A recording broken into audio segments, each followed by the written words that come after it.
I want to talk to you guys a little bit about the luteal phase and implantation timing. Now, there's a couple of things to keep in mind here before we get into the discussion. And the first thing to keep in mind is that the commitment to menstruation, the commitment to having a period, actually starts 5 days before the actual bleed begins.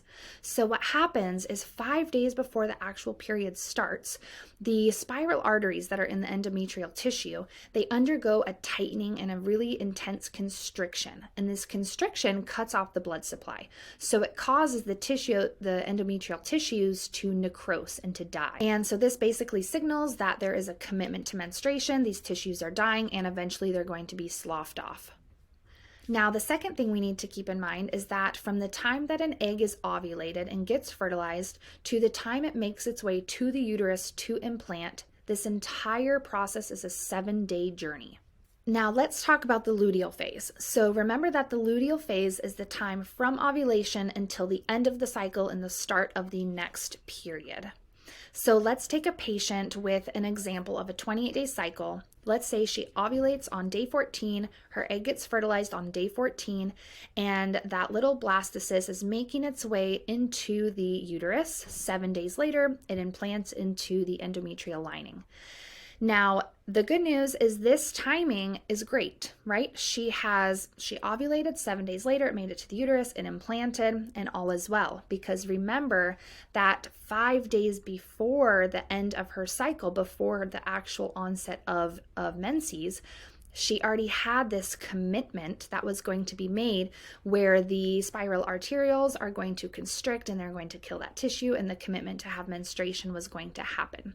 So in this example, she had perfect timing as far as that embryo being able to implant into the tissues. Now let's take a patient who has luteal phase defect. So let's say, for example, we have a patient who has a 7-day luteal phase. So from the time she ovulates until the time that her period begins is only 7 days. Now, this patient, this woman, may be able to have her egg fertilized. So let's say she ovulates day 14, her egg is fertilized. 7 days later, however, is when that blastocyst would have gotten into the uterus to implant. By that time, her tissues have already started to slough off. She's already begun her period, so she's going to lose that embryo.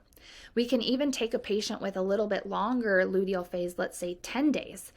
Day 14, she ovulates, egg is fertilized. 7 days later, we're now at day 21, she implants. But if she only has a 10-day luteal phase, then by 5 days, remember, before the onset of her period is when those arterioles are going to squeeze and they're going to start to kill the tissue. So at day 19, if you guys are following me, that commitment was already made for menstruation to begin.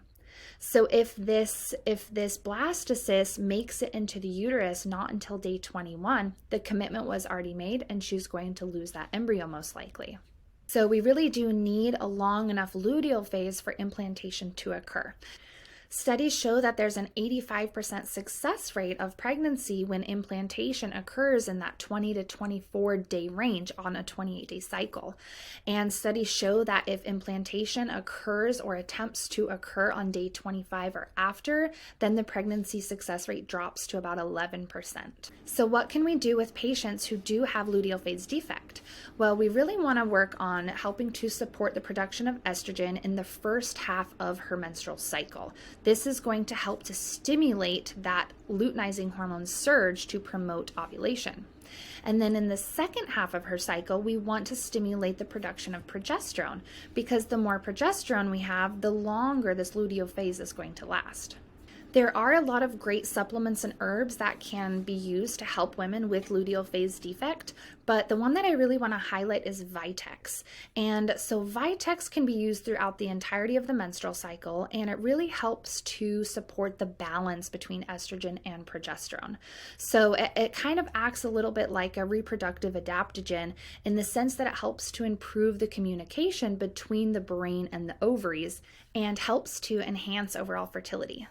All right, well, thank you so much for watching. I hope this was informative. And if you're interested at all, there is a link below for a really great Vitex supplement.